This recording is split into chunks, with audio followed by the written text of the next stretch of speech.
Very good evening to all of you. Dear student, आज इस lecture में हम रेडॉक्स रिएक्शंस के लिए हमारे नेक्स्ट टॉपिक करने वाले हैं। And what is the next topic? That is electrode potential. देखिए बच्चे, इलेक्ट्रोड पोटेंशियल और इलेक्ट्रोकेमिकल सेल जो है ये हमारा 12th का भी टॉपिक है। तो 12th क्लास में इलेक्ट्रोकेमिस्ट्री में मैंने ये दोनों ही लेक्चर्स अपलोड किए हुए हैं कि इलेक्ट्रोड पोटेंशियल होता क्या है और उसको कैसे डिटरमाइन किया जा सकता है, और एसएचजी क्या होता है, स्टैंडर्ड इलेक्ट्रोड पोटेंशियल क्या है, इलेक्ट्रोकेमिकल सीरीज क्या है, उसकी एप्लीकेशन क्या है। तो यहाँ पे मैं सिर्फ आपको सम अप करके बता रही हूँ कि इलेक्ट्रोड पोटेंशियल क्या है, कितने टाइप का होता है, लेकिन उसकी डिटेल स्टडी आप क्या करिए 12th क्लास में इलेक्ट्रोकेमिस्ट्री जो है उसको ओपन करिएगा। इलेक्ट्रोकेमिस्ट्री में standard electrode potential and electrode potential and EMF of the cell करके आपको वीडियोस मिल जाएंगी। तो डिटेल स्टडी आप वहां से करिएगा क्योंकि ये सेम टॉपिक है, ठीक है। तो अगर हम बात करें इलेक्ट्रोड पोटेंशियल, देखिए बच्चे इलेक्ट्रोड पोटेंशियल दो तरीके का होता है। एक को हम बोलते हैं oxidation potential. Oxidation potential, oxidation potential का मतलब if the metal have tendency to lose the electron. अगर मेटल की tendency, if the metal have tendency to lose the electron, ठीक है। Metal have tendency to lose the electron, तो उसके कारण जो पोटेंशियल डिफरेंस आएगा उसको हम बोलते हैं ऑक्सीडेशन पोटेंशियल। और रिडक्शन पोटेंशियल का मतलब क्या होता है? रिडक्शन पोटेंशियल का मतलब है अगर मेटल की टेंडेंसी होगी टू गेन इलेक्ट्रॉन, अगर मेटल की टेंडेंसी है टू गेन इलेक्ट्रॉन और उसके कारण इलेक्ट्रॉन गेन करने के कारण जो रिडक्शन पोटेंशियल या जो पोटेंशियल डिफरेंस आता है उसको क्या बोला जाता है? रिडक्शन पोटेंशियल बोला जाता है। अगर हम बात करें ऑक्सीडेशन पोटेंशियल, रिडक्शन पोटेंशियल एक दूसरे के जस्ट अपोजिट होते हैं। अगर मान लीजिए किसी मेटल का ऑक्सीडेशन पोटेंशियल x है तो उसका रिडक्शन पोटेंशियल -x होगा। अगर किसी का ऑक्सीडेशन पोटेंशियल -x है तो उसका रिडक्शन पोटेंशियल क्या होगा? +x होगा। इसका मतलब ऑक्सीडेशन पोटेंशियल और रिडक्शन पोटेंशियल जस्ट रेसिप्रोकल होते हैं एक दूसरे के, ठीक है।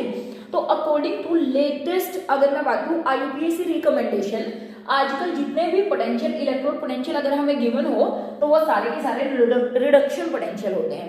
तो IUPAC ने कहा, जैसे अगर मैं बात करूं, मान लिया मैंने कहा Cu2 पॉजिटिव टू Cu, इसका हमें इलेक्ट्रोड पोटेंशियल दिया हुआ है। हमें बोलते हैं इसका इलेक्ट्रोड पोटेंशियल मान लिया 0.34 वोल्ट है, ठीक है। और मैं पूछ लूं E नोट Cu से Cu2 पॉजिटिव, यानी कि ये हो रहा है रिडक्शन, यहाँ पर क्या हो रहा है? ऑक्सीडेशन। तो इसका वैल्यू क्या होगी? 0.34 वोल्ट। इसका मतलब रिडक्शन पोटेंशियल और ऑक्सीडेशन पोटेंशियल सिर्फ साइन में डिफर करते हैं, पॉजिटिव नेगेटिव, नेगेटिव पॉजिटिव। तो IUPAC ने कहा कि इससे तो बहुत ज्यादा कंफ्यूजन क्रिएट हो जाती है ना। तो उस कंफ्यूजन को दूर करने के लिए ये बोल दिया गया कि एक्चुअली में ऑक्सीडेशन पोटेंशियल का जो कॉन्सेप्ट आप उसको छोड़ दीजिए और सिर्फ किस पर कंसंट्रेट करिए? रिडक्शन पोटेंशियल पर कंसंट्रेट करिए, ठीक है। और अगर हम यहाँ पे बात करें जितने भी पोटेंशियल्स हमें प्रोवाइडेड होते हैं, लेटेस्ट जो हमारी बुक है वो सभी रिडक्शन पोटेंशियल होते हैं। अगर वो रिडक्शन पोटेंशियल नहीं है, अगर वो ऑक्सीडेशन पोटेंशियल है, तो आप उनका साइन बदल के उसको रिडक्शन पोटेंशियल में चेंज कर सकते हैं। आ रही बात समझ में? ठीक है। और अगर हम यहाँ पे बात करें ऑक्सीडेशन और रिडक्शन पोटेंशियल को मेजर कैसे किया जा सकता है, या फिर what is standard electrode potential? Standard electrode potential क्या है? देखिए बच्चे, अगर हम स्टैंडर्ड इलेक्ट्रोड पोटेंशियल की बात करें, अगर जो पोटेंशियल है या जो रिडक्शन पोटेंशियल है या ऑक्सीडेशन पोटेंशियल है, अगर if it is measured, if reduction potential और oxidation potential is measured under standard condition, measured under standard condition, and what are these standard condition? कि जो सॉल्यूशन ले रहे हो आप इलेक्ट्रोलाइट का वो क्या हो? 1 मोलर इलेक्ट्रोलाइटिक सॉल्यूशन हो, इलेक्ट्रोलाइटिक सॉल्यूशन। और वहां पर अगर हम बात करें किसकी? टेम्परेचर की, अगर वहां पर टेम्परेचर लिया जाए वो हो 298 केल्विन।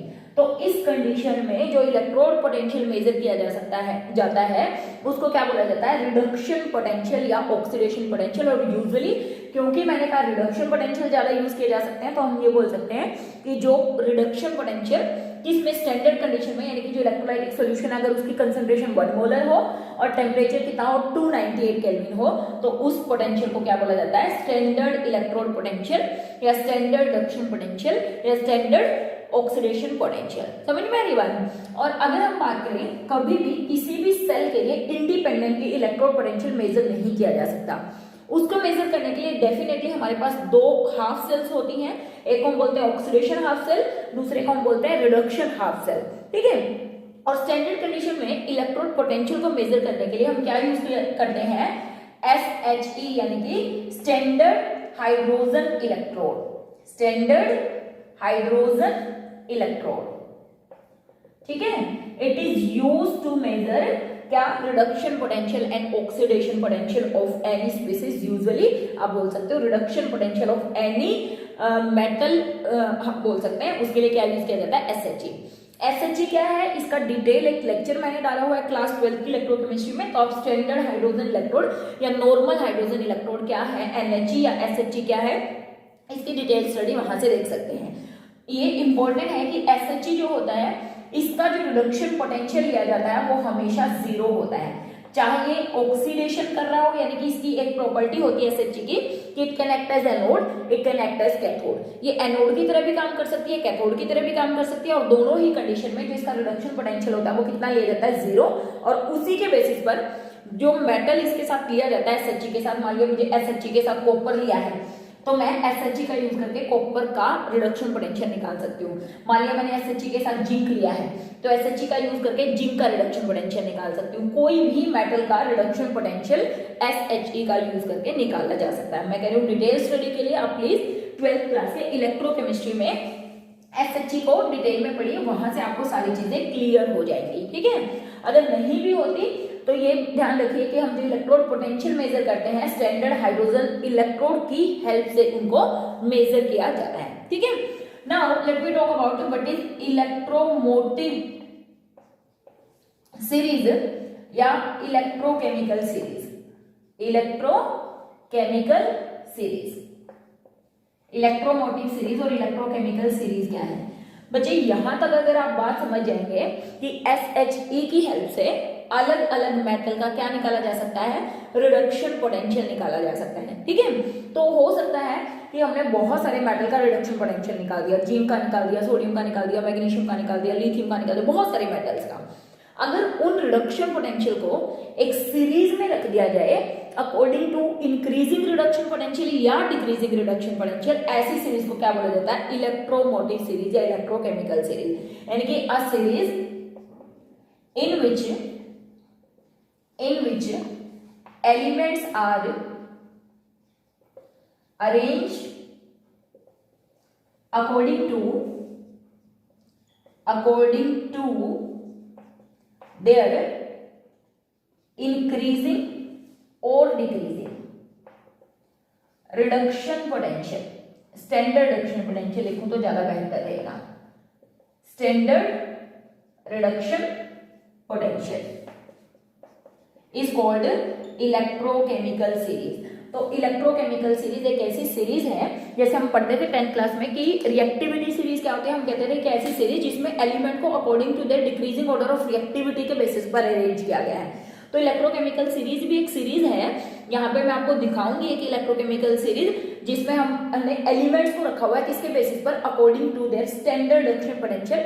वो बुक पे डिपेंड करता है, किसी किसी बुक में माइनस से शुरू करके प्लस तक लिया हुआ है, किसी किसी में किससे शुरू करके, हायर से शुरू करके लोअर की तरफ, किसी किसी में लोअर से शुरू करके हायर की तरफ। तो इंक्रीजिंग ऑर्डर में या डिक्रीजिंग ऑर्डर में किसी भी तरीके से उसको रखा जा सकता है। तो एक ऐसी सीरीज जिसमें एलिमेंट्स अरेंज है अकॉर्डिंग टू देयर डिक्रीजिंग या increasing standard reduction potential is called electrochemical series या इलेक्ट्रोमोटिव सीरीज। और इस लेक्चर में बेटा हम पढ़ने वाले हैं क्या, कि जो इलेक्ट्रोमोटिव सीरीज है या जो इलेक्ट्रोकेमिकल सीरीज है इसकी क्या एप्लीकेशन है और हम इसको क्यों पढ़ते हैं, ठीक है। तो उसके लिए पहले मैं एक बार इलेक्ट्रोकेमिकल सीरीज में कुछ एलिमेंट के रिडक्शन पोटेंशियल यहाँ पर लिख देती हूँ ताकि हमें ये बात समझना और ज्यादा आसान हो, ठीक है। मैंने इलेक्ट्रोकेमिकल सीरीज का कुछ पार्ट लिखा, पूरी सीरीज को यहाँ पर मैंने नहीं मेंशन किया क्योंकि इसमें बहुत सारे एलिमेंट्स हैं। और अगर आपको ये इलेक्ट्रोकेमिकल सीरीज याद करनी है तो उसके लिए भी एक ट्रिक की वीडियो मैंने डाली है क्लास 12th में इलेक्ट्रोकेमिस्ट्री में ही, how to learn electrochemical series in a funny way, ठीक है। तो अगर आप इसको लर्न करना चाहें तो वहां से आप इसको लर्न कर सकते हैं। तो बच्चे देखिए इसमें यहाँ पर लिखा हुआ है स्टैंडर्ड इलेक्ट्रोड पोटेंशियल, और मैंने आपको बात बताई है कि इलेक्ट्रोड पोटेंशियल का मतलब अकॉर्डिंग टू IUPAC या रिडक्शन पोटेंशियल। और ये बात आप यहाँ से भी चेक कर सकते हैं कि देखिए इन सबका रिडक्शन हो रहा है। देखिए फ्लोरीन 0 से किस में जा रहा है, -1 में। और ये बात तो इतना हम पढ़ चुके हैं कि रिडक्शन का मतलब क्या होता है, डिक्रीज इन ऑक्सीडेशन नंबर। तो 0 से -1 में जा रहा है तो रिडक्शन है, एल्यूमिनियम +3 से 0 में जा रहा है तो रिडक्शन है, मरकरी +2 से 0 में जा रहा है तो रिडक्शन है, कॉपर +2 से 0 में जा रहा है तो रिडक्शन है। आप देख रहे होंगे इन सबका रिडक्शन हो रहा है। और यहाँ पे मैंने हाईएस्ट पॉजिटिव से शुरू किया है, फ्लोरीन का सबसे ज्यादा या हाईएस्ट पॉजिटिव इलेक्ट्रोड पोटेंशियल या स्टैंडर्ड रिडक्शन पोटेंशियल होता है। उसके बाद जब आप नीचे चले जाते हैं डिक्रीज होता चला जाता है, और फिर आप यहाँ पे देख रहे हो बीच में हाइड्रोजन है, ठीक है। हाइड्रोजन मैंने कहा SHE जो होती है स्टैंडर्ड हाइड्रोजन इलेक्ट्रोड, उसका जो इलेक्ट्रोड पोटेंशियल होता है वो 0 कंसीडर किया जाता है, चाहे वो एनोड की तरह काम कर रही हो चाहे वो कैथोड की तरह काम कर रही हो, और दोनों ही कंडीशन में उसका रिडक्शन पोटेंशियल या इलेक्ट्रोड पोटेंशियल कितना लिया जाता है 0। यहाँ पर 0 घटते घटते हम 0 पे पहुंचे, मैंने कहा मैंने सभी नहीं लिखे, बहुत सारे हैं, धीरे धीरे हम 0 पे पहुंचे। उसके बाद इससे नीचे वाले जितने भी एलिमेंट है उन सबका रिडक्शन पोटेंशियल कितना है, नेगेटिव है। और लास्ट में मैंने लिखा लिथियम, जिसका हाईएस्ट नेगेटिव इलेक्ट्रोड पोटेंशियल होता है, हाईएस्ट नेगेटिव इलेक्ट्रोड पोटेंशियल होता है। तो स्टूडेंट जब आप SHE वाली वीडियो देखेंगे या फिर इलेक्ट्रोकेमिकल सीरीज में how to find out EMF of the cell ये देखेंगे, तो EMF of cell find out करने के लिए एक फॉर्मूला हम यूज करते हैं, E0 reduction minus E0 oxidation. मतलब मुझे क्या निकालना है, अगर मुझे सेल का EMF निकालना है, यानी कि एक सेल जिसमें ऑक्सीडेशन और रिडक्शन दोनों ही हो रहे हो, उसके लिए मुझे इलेक्ट्रोमोटिव फोर्स निकालना है, तो उसके लिए हम क्या फॉर्मूला यूज करते हैं, E reduction minus E oxidation. या आप ये भी बोल सकते हो कि EMF सेल निकालने के लिए E, आप बोल सकते हो रिडक्शन किस तरफ होता है, राइट हैंड साइड पे, right hand side container minus E left hand side container, ठीक है। ये भी बोल सकते हैं कि E cathode minus E anode, या अगर सबसे बढ़िया तरीका बताऊं मैं EMF निकालने का, वो होता है E higher reduction potential minus E lower reduction potential. ये सब स्टैंडर्ड कंडीशन में होते हैं, तो हम यहाँ पर बात करें स्टैंडर्ड EMF ही निकालने की। स्टैंडर्ड कंडीशन में अगर हमें इलेक्ट्रोमोटिव फोर्स डिटरमाइन करना है तो कैसे डिटरमाइन करना है। अगर हम बात करें व्हाट इज EMF क्या इलेक्ट्रोमोटिव फोर्स, जो कि हमें दिख रहा है कि जो हमारी एनोड और कैथोड है, यानी कि जो दो हमारी हाफ सेल्स होती हैं, उनके इलेक्ट्रोड पोटेंशियल के डिफरेंस को क्या बोला जाता है, EMF बोला जाता है। क्या बोला जाता है, difference in the electrode potential of two half cell, that is called EMF of the cell. तो EMF निकालने के लिए हम ये फॉर्मूला यूज करते हैं, higher reduction potential minus lower reduction potential. देखिए बच्चे, ये फॉर्मूले अगर आप यूज करोगे कहीं ना कहीं हो सकता है मिस्टेक होने की प्रोबेबिलिटी आपसे हो, ठीक है। लेकिन अगर आप ये वाला फॉर्मूला यूज करेंगे तो एक भी क्वेश्चन आपका गलत नहीं होगा। यानी कि ये मैं बता रही हूँ कि ये जो इलेक्ट्रोड पोटेंशियल, ये स्टैंडर्ड इलेक्ट्रोड पोटेंशियल हमने यहाँ पर लिखे हैं, जो इलेक्ट्रोकेमिकल सीरीज लिखी है, इसकी क्या एप्लीकेशन है, हम उसकी बात करें। तो बेटा इसमें पहली जो एप्लीकेशन है, first application, it is used to determine EMF of the cell.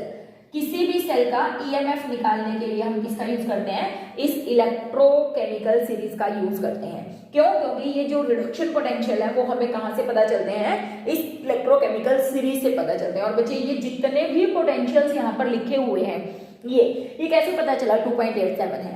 तो आयरन को किसके साथ रखा, SHE के साथ रखा, उसके अकॉर्डिंग फिर इसका ये निकाला गया। यहाँ पर क्या, AU को SHE के साथ रख के ये निकाला गया है। उसी तरीके से मरकरी को, इसी तरीके से आयरन को, इसी तरीके से लेड को, जिंक को, इन सब को किसके साथ, SHE के साथ रख के फिर ये निकाले गए हैं। आप वीडियो देखिए, उससे आपको समझ में आ जाएगा मैं क्या बात बोल रही हूँ।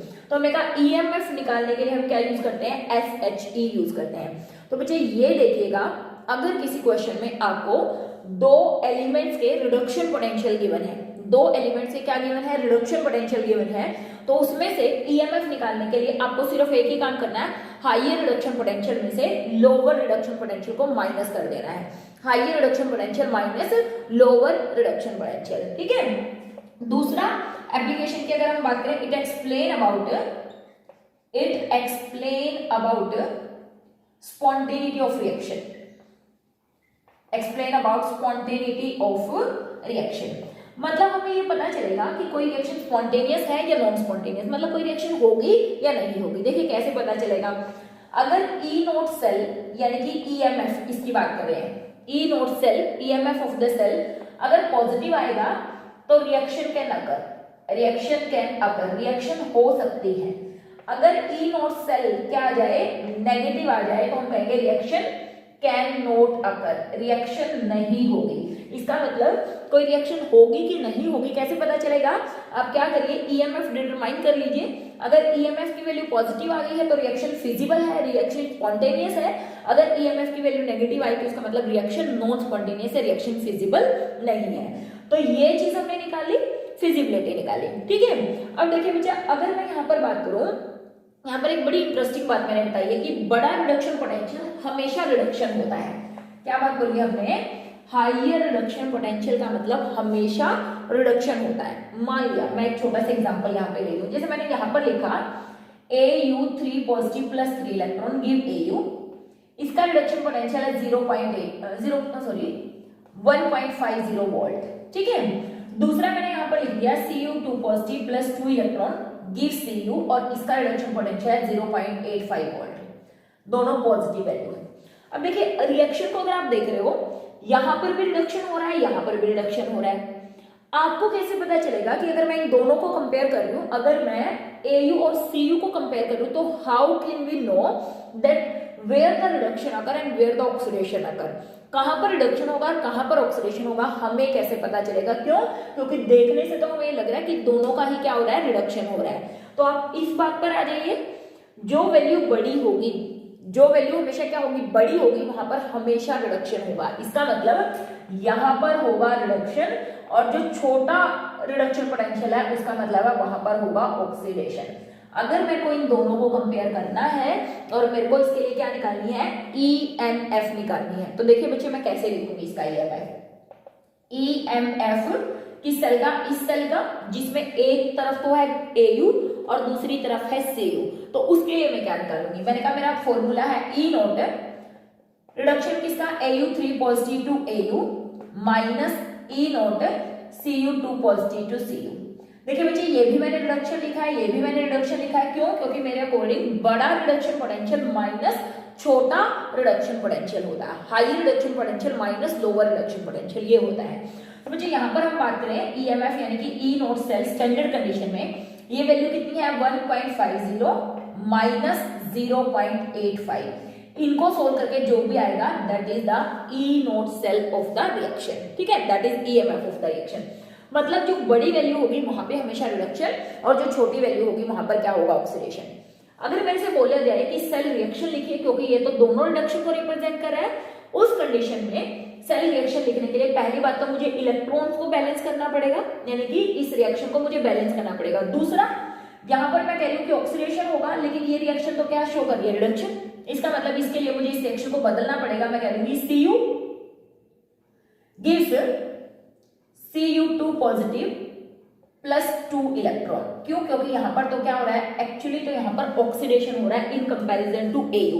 क्योंकि डेफिनेटली इतनी बात तो हम सबको समझ में आती है कि अगर दो इलेक्ट्रोड्स हमने ली हुई है, एक एनोड है एक कैथोड है, एक पर ऑक्सीडेशन हो रहा है और दूसरी पर क्या हो रहा है, रिडक्शन, लेकिन हमें दिए दोनों रिडक्शन पोटेंशियल हुए हैं। तो हमने कहा कि जो बड़ा रिडक्शन पोटेंशियल होगा वहां हमेशा रिडक्शन होगा, और जो छोटा रिडक्शन पोटेंशियल होगा वहां पर हमेशा ऑक्सीडेशन होगा। तो मैंने सेल रिएक्शन को लिखा, ये हो गया मेरा रिडक्शन, ये हो गया मेरा ऑक्सीडेशन। यहां पर कितने इलेक्ट्रॉन है, 2, यहां पर कितने इलेक्ट्रॉन है, 3, तो मैं इस रिएक्शन को 2 से मल्टीप्लाई कर दूं, ये हो गए 6 इलेक्ट्रॉन, ये हो गया 2। इस रिएक्शन को मैं 3 से मल्टीप्लाई कर दूं, ये हो गया 3, ये हो गया 6। इलेक्ट्रॉन से इलेक्ट्रॉन चले गए और मेरी सेल रिएक्शन हो गई 2Au3 positive plus 3 Cu gives 2Au plus 3 Cu2 positive. Remember this कि अगर आप इस रिएक्शन को इलेक्ट्रॉन को बैलेंस करने के लिए किसी भी इंटीजर से मल्टीप्लाई करते हो तो इलेक्ट्रॉन पोटेंशियल कभी भी मल्टीप्लाई या डिवाइड नहीं होता है, ठीक है ना। इसकी वैल्यू हमेशा यही रहने वाली है, नेवर चेंज। ऐसा नहीं है कि इसको मैंने 2 से मल्टीप्लाई कर दिया तो मैं इसको भी 2 से मल्टीप्लाई कर दूंगी, कभी भी नहीं। इसकी वैल्यू हमेशा क्या रहेगी, 1.50। इसको अगर मैंने 3 से मल्टीप्लाई किया तो इसको मल्टीप्लाई नहीं किया जाता। Reduction potential never multiply by any species, never divide by any species. किसी भी इंटीजर से किसी भी से मल्टीप्लाई या डिवाइड नहीं किया जाता है। तो higher reduction minus lower reduction करके हम क्या निकाल सकते हैं, ईएमएफ। स्पॉन्टेनिटी का पता चलेगा, अगर ये वैल्यू सोल्व करके पॉजिटिव आएगी, डेफिनेटली पॉजिटिव ही आएगी, तो इसका मतलब रिएक्शन हो सकती है, स्पॉन्टेनियस है।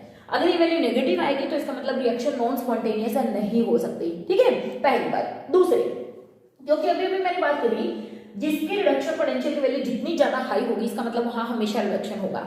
अगर मैं इन दोनों को कंपेयर कर दूं तो बेटा यहाँ होगा रिडक्शन, यहाँ होगा ऑक्सीडेशन। अगर मैं इसको इसके साथ कंपेयर कर दूं तो अब यहाँ होगा रिडक्शन, यहाँ होगा ऑक्सीडेशन। अगर मैं इसको इसके या इसके साथ कंपेयर कर दूं, इन दोनों की कंपैरिजन में यहाँ होगा ऑक्सीडेशन और इन दोनों पे क्या होगा रिडक्शन। अगर मैं इसको इससे कंपेयर करूं तो इसका मतलब यहाँ होगा रिडक्शन क्योंकि ये बड़ी वैल्यू है, यहाँ होगा ऑक्सीडेशन। सही है ये बात। अगर मैं इसको इसके साथ कंपेयर करूं, अब यहाँ रिडक्शन और यहाँ ऑक्सीडेशन। इसको इसके साथ करूं, ये बड़ी वैल्यू है, ये माइनस में है, तो यहाँ रिडक्शन, यहाँ ऑक्सीडेशन। इसको इसके साथ करूं, यहाँ रिडक्शन, यहाँ ऑक्सीडेशन। इसको इसके साथ करूं, यहाँ रिडक्शन, यहाँ ऑक्सीडेशन। बड़ी वैल्यू पे रिडक्शन, छोटी वैल्यू पे क्या होगा ऑक्सीडेशन। अगर इस पे सबसे ज्यादा हाईएस्ट रिडक्शन पोटेंशियल है तो इसका मतलब इसका हमेशा क्या होगा रिडक्शन होगा। अगर इसका हमेशा रिडक्शन होगा तो क्या मैं ये बोल सकती हूँ कि ये क्या है स्ट्रॉन्ग ऑक्सीडाइजिंग एजेंट। ये क्या है स्ट्रॉन्ग ऑक्सीडाइजिंग एजेंट, ऐसे बोल सकते हैं, बिल्कुल बोल सकते हैं। क्यों? क्योंकि हम बात कर रहे हैं कि जो स्पीसीज टेंडेंसी रखती है क्या होने की, रिड्यूस होने की, उसका पोटेंशियल अगर वो हमेशा रिड्यूस होगी, जो स्पीसीज हमेशा रिड्यूस होती है वो क्या होती है स्ट्रॉन्ग ऑक्सीडाइजिंग एजेंट। इसका मतलब ऊपर कॉर्नर पर जो एलिमेंट्स होते हैं वो स्ट्रॉन्ग ऑक्सीडाइजिंग एजेंट है, नीचे जाने पर ऑक्सीडाइजिंग एजेंट स्ट्रेंथ घटती है और रिड्यूसिंग एजेंट स्ट्रेंथ क्या होती है इंक्रीज होती है। क्यों? क्योंकि इसके कंपैरिजन मैं इनमें से किसी के साथ भी करूं तो यहाँ पर हमेशा क्या होगा ऑक्सीडेशन होगा।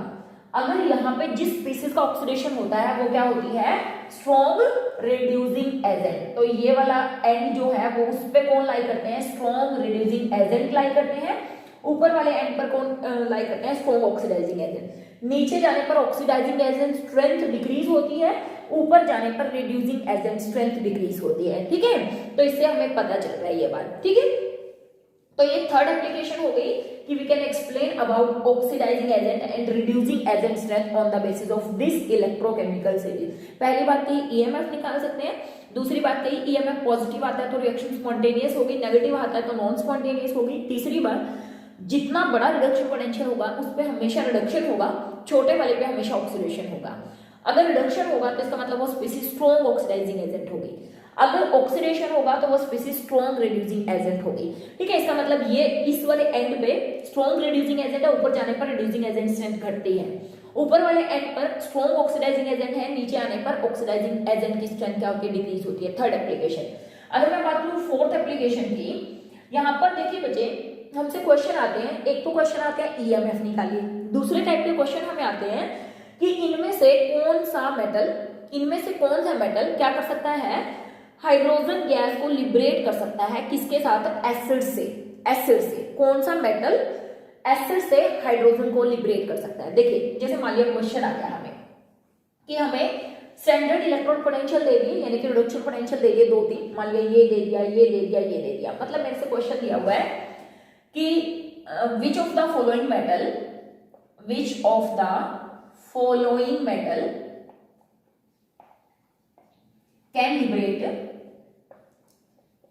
Liberate hydrogen gas from acids. आपको दे दिया Cu2 पॉजिटिव टू Cu, इसका रिडक्शन पोटेंशियल दिया हुआ है हमें 0.34, यानी कि मेटल के नाम दे रखे हैं कॉपर, और हम कर देते हैं चलो जिंक और चलो गोल्ड, ठीक है। कॉपर, जिंक और गोल्ड, ये हमसे पूछा हुआ है कि कॉपर, जिंक और गोल्ड इनमें से कौन H2SO4 से हाइड्रोजन को लिबरेट कर सकता है। इसका रिडक्शन पोटेंशियल दे दिया ये, जिंक का reduction potential EZN2 positive to Zn, इसका रिडक्शन पोटेंशियल दे दिया -0.76 वोल्ट, और दूसरा हमने लिया है Au3 positive to Au, standard reduction potential इसका दिया हुआ बच्चे हमें 1.50 वोल्ट पॉजिटिव, ये भी पॉजिटिव, ठीक है। अब हमारा क्वेश्चन देखिए ध्यान से, हमसे पूछा गया है हाइड्रोजन का रिडक्शन पोटेंशियल तो सबको मालूम है 2H positive by taking 2 electron get converted into H2, और इसका रिडक्शन पोटेंशियल है कितना 0, ठीक है। बिल्कुल सिंपल कांसेप्ट है। देखिए अगर मेरे को क्वेश्चन पूछा गया है कि किस में, सीधा सा मेरे से ये पूछा गया कि रिडक्शन हाइड्रोजन का किस में होगा, मतलब एसिड से हाइड्रोजन, मतलब ऐसे पूछा हुआ है कि अगर मैं Zn की रिएक्शन H2SO4 से कर दूं तो क्या ZnSO4 प्लस H2 बनेगा? मेरे से पूछा गया है क्या Cu की रिएक्शन H2SO4 से कर दूं तो क्या CuSO4 प्लस H2 बनेगा? मेरे से पूछा गया अगर Au की रिएक्शन H2SO4 से कर दूं तो क्या AuSO4 प्लस H2 लिबरेट होगी? वैलेंसी मैं यहाँ पर अभी नहीं देख रही हूँ, चलो 3 होती है तो 2 और 3, चलो एल्यूमिनियम सल्फेट और हाइड्रोजन लिबरेट होगा कि नहीं, बैलेंस मैं अभी नहीं कर रही हूँ। ठीक है, ये क्वेश्चन मेरे से पूछा ये होगा या ये होगा, सीधी बात। ठीक है, इसका मतलब अगर मैं सीधी सी बात करूं, इन एसिड में हाइड्रोजन किस ऑक्सीडेशन स्टेट में है? +1 में। इन सब में हाइड्रोजन किस में है? +1 में, और यहाँ पर हाइड्रोजन किस में है? 0 में। सीधी सीधी बात मेरे से ये पूछी गई है कि इन तीनों मेटल की कंपैरिजन में ये बताइए कि रिडक्शन हाइड्रोजन पर कब होगा, हाइड्रोजन पर रिडक्शन कब होगा। अब देखिए अगर मैं इसकी कंपैरिजन पहले से करूं, यानी कि अगर मैं कह रही हूं H और ये मेरे को दोनों गिवन है और मैं से पूछा रिडक्शन कहाँ होगा, ये दो वैल्यू, एक ये और ये, इसकी कंपैरिजन कर रही हूं, यानी कि मैं पहली बात कर रही हूं इस वाली रिएक्शन की, Cu plus H2SO4 plus H2, ये बात कर रही हूं। देखिए बच्चे अगर मैं इसकी बात मानूं अकॉर्डिंग टू दिस, अभी मैंने आपको बताया कि जहां पर बड़ी वैल्यू होती है वहां तो होता है रिडक्शन और जो छोटी वैल्यू होती है वहां होता है ऑक्सीडेशन। तो इसका मतलब अगर मैं कॉपर की कंपैरिजन करूं इससे तो रिडक्शन तो कॉपर पर होने वाला है और हाइड्रोजन का क्या होगा? ऑक्सीडेशन होगा। लेकिन इस रिएक्शन में क्या हो रहा है? इसमें उल्टा हो रहा है, कॉपर का तो हो रहा है ऑक्सीडेशन, क्योंकि कॉपर तो 0 से किस में जा रहा है? +2 में, और हाइड्रोजन +1 से किस में जा रहा है? 0 में। इसका मतलब ये पॉसिबल नहीं है, कॉपर जो है एसिड से हाइड्रोजन को लिबरेट नहीं कर सकता। क्यों? क्योंकि इन कंपैरिजन टू हाइड्रोजन इसका रिडक्शन पोटेंशियल पॉजिटिव है और इस पे रिडक्शन होगा तो उस कंडीशन में हाइड्रोजन पे तो पक्का ऑक्सीडेशन होना पड़ेगा, क्योंकि रिडक्शन तो यहाँ हो रहा है। ठीक है, now we are comparing this reaction with zinc के साथ। अब हम इसकी बात करें ऊपर वाली रिएक्शन की, क्या ये होगी? ये तो हमसे पूछा है कि क्या ये होगी, अब हम देख रहे हैं होगी कि नहीं। अब मैं इसकी कंपैरिजन इससे कर रही हूँ, we are comparing zinc with hydrogen. अगर मैं इन दोनों की कंपेयर करूं तो बच्चे देखो इसकी वैल्यू तो है -0.76 वोल्ट, इसकी वैल्यू है 0। तो अब बताओ बड़ी ये है कि ये? डेफिनेटली ये बड़ी है क्योंकि ये तो नेगेटिव है। इसका मतलब इस कंडीशन में यहां पर होगा रिडक्शन और यहां पर होगा ऑक्सीडेशन। सही है ये बात? अब मैं इन दोनों को कंपेयर कर रही हूं, बड़ी वैल्यू रिडक्शन, छोटी वैल्यू ऑक्सीडेशन। इसका मतलब अकॉर्डिंग टू अस इसका रिडक्शन होगा, इसमें भी वही हो रहा है। जिंक का तो हो रहा है ऑक्सीडेशन, देखिए जिंक 0 से +2 में चला गया, हम भी यही कह रहे हैं कि जिंक का ऑक्सीडेशन होना चाहिए। और हाइड्रोजन का क्या रिडक्शन? हाइड्रोजन +1 से किस में जा रहा है? 0 में जा रहा है। इसका मतलब हाइड्रोजन का reduction. Yes, this reaction can occur, we can say zinc can liberate hydrogen from H2SO4, from HCl, from HNO3, from any acid. यानी कि जिंक जो है किसी भी एसिड से हाइड्रोजन को लिबरेट कर सकता है। ठीक है, नाउ थर्ड केस हमसे पूछा क्या ये नीचे वाली रिएक्शन हो सकती है? क्या यहां से H2 लिबरेट हो सकती है? देखिए अब मैं इसकी कंपैरिजन इसके साथ करूं, इन दोनों की कंपैरिजन इसको छोड़ दीजिए। अब जब आप इन दोनों को कंपेयर कर रहे हो तो बड़ी वैल्यू कौन सी है? ये। इसका मतलब यहां पर क्या होगा? रिडक्शन, और यहां पर क्या होगा? ऑक्सीडेशन। यहां रिडक्शन, यहां ऑक्सीडेशन। लेकिन अकॉर्डिंग टू अस गोल्ड पे तो क्या हो रहा है? ऑक्सीडेशन, और हाइड्रोजन का क्या हो रहा है? रिडक्शन। इसका मतलब ये रिएक्शन पॉसिबल नहीं है। तो सीधे सीधे शब्दों में आप ये बोल सकते हो कि जिन मेटल का रिडक्शन पोटेंशियल नेगेटिव होता है, जिन मेटल का रिडक्शन पोटेंशियल क्या होता है? Negative, they can liberate hydrogen from the acid, and those metal which have positive reduction potential they can not liberate hydrogen from the acid. तो यहां से फोर्थ एप्लीकेशन आप बोल सकते हो, क्या हमें पता चलेगी? दोज मेटल्स या एलिमेंट्स बोल सकते हो which have positive reduction potential. देखो इन दोनों का क्या था? पॉजिटिव रिडक्शन पोटेंशियल था, किसका? कॉपर का और Ag का, और हमने कहा ये दोनों ही रिएक्शन फिजिबल नहीं है। तो which have positive reduction potential cannot liberate hydrogen gas from acids, but those elements which have negative reduction potential can liberate H2 gas from acid, H2 gas from acid, very very important concept. आपसे question पूछा है तो आपने ये देखना है कि hydrogen अगर पूछा हुआ है कि किसी एसिड से लिबरेट होगी कि नहीं, रिडक्शन पोटेंशियल चेक कर लीजिए, अगर नेगेटिव है इसका मतलब ये सब मेटल्स क्या कर सकते हैं, हाइड्रोजन लिबरेट कर सकते हैं एसिड से, बट इनमें से कोई भी मेटल हाइड्रोजन लिबरेट नहीं कर सकता किसी एसिड से। क्यों? क्योंकि इसकी कंपैरिजन में इन सब पे रिडक्शन होगा। उस कंडीशन में इस पे होगा ऑक्सीडेशन, अगर इसका ऑक्सीडेशन हो रहा है तो H2 किस में जाएगा, 2H पॉजिटिव, ना कि 2H पॉजिटिव किस में जाएगा, H2 में जाएगा। बहुत सिंपल सा कॉन्सेप्ट है, समझ में ना आए तो बेटा प्लीज कोशिश करना कि आप इसको समझ जाइए, ठीक है। अगर नहीं आया तो एक बार फिर से आप इसको पीछे करके देख सकते हैं क्योंकि ये इंपॉर्टेंट कॉन्सेप्ट है, ठीक है। तो ये हो गई हमारी फोर्थ एप्लीकेशन की, इससे हमें क्या पता चलता है, ये भी पता चलता है।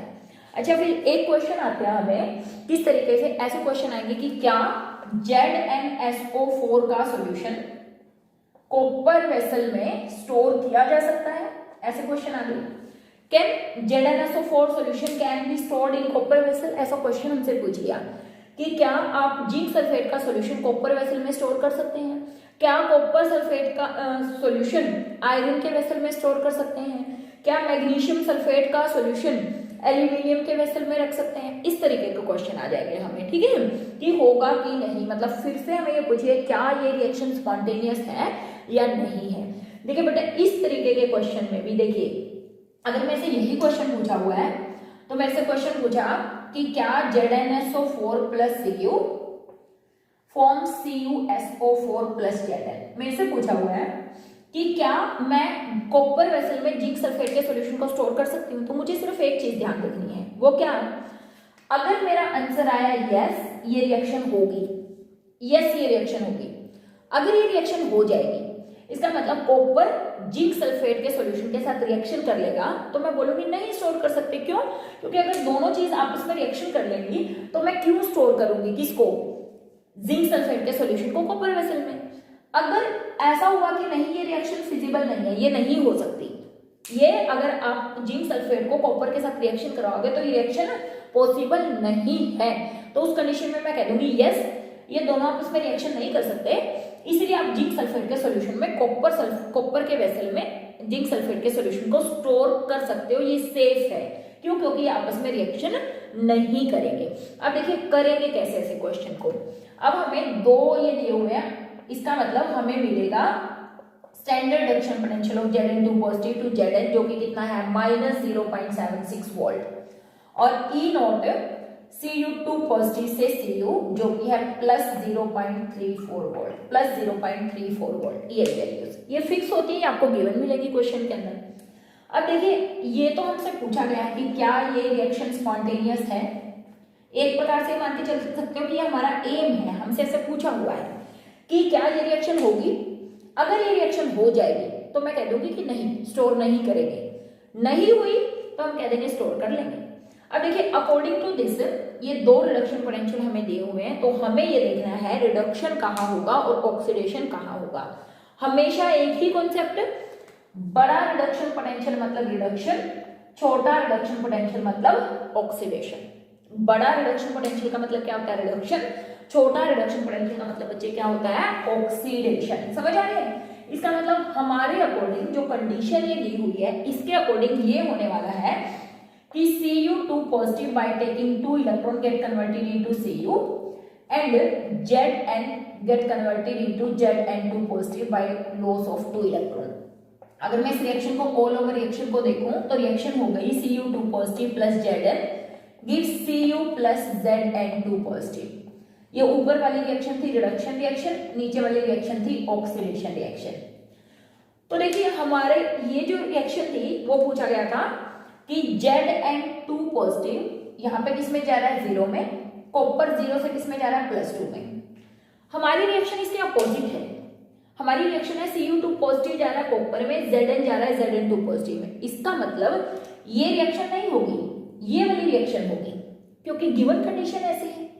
इसका मतलब we can say it is safe to store ZnSO4 solution into copper vessel because copper vessel does not react with ZnSO4 solution। तो एक इस तरीके के क्वेश्चन भी हमसे पूछे जाते हैं। तो बड़े सिंपल कॉन्सेप्ट्स मैंने आपको करवाए हैं, बहुत सिंपल तरीके से बताया है। कि बड़ा रिडक्शन पोटेंशियल का मतलब रिडक्शन होता है, छोटे रिडक्शन पोटेंशियल का मतलब ऑक्सीडेशन होता है। लेकिन रिमेंबर दिस, कभी भी ये ऑक्सीडेशन मैं यहाँ पर कह रही हूँ, लेकिन इसकी वैल्यू आपने बदल नहीं देनी है, कहीं आप इसको ऑक्सीडेशन में चेंज कर दो और इसकी वैल्यू बदल दो। क्यों? क्योंकि मैंने स्टार्टिंग में जो फॉर्मूला लिखा था उस फॉर्मूले में मैंने कहा बड़ा रिडक्शन माइनस छोटा रिडक्शन है, तो दोनों ही क्या रिडक्शन, लेकिन एक जगह, क्योंकि ये जो हमारी इलेक्ट्रोकेमिकल सीरीज है ये सारे रिडक्शन पोटेंशियल ही है, तो बड़ा रिडक्शन छोटा रिडक्शन, बड़े रिडक्शन पर रिडक्शन और छोटे रिडक्शन पर ऑक्सीडेशन, सिर्फ रिएक्शन रिवर्स हो जाएगी, वैल्यू चेंज नहीं होगी, कहीं आप इसकी वैल्यू माइनस कर दो। समझ में आ रही है? इस तरीके से आप क्या निकाल सकते हैं, बहुत सारे एप्लीकेशन देख सकते हैं किसकी, इलेक्ट्रोकेमिकल सीरीज की। तो कुछ क्वेश्चंस देख लेते हैं on the basis of this, इससे आपको ज्यादा क्लैरिटी आएगी।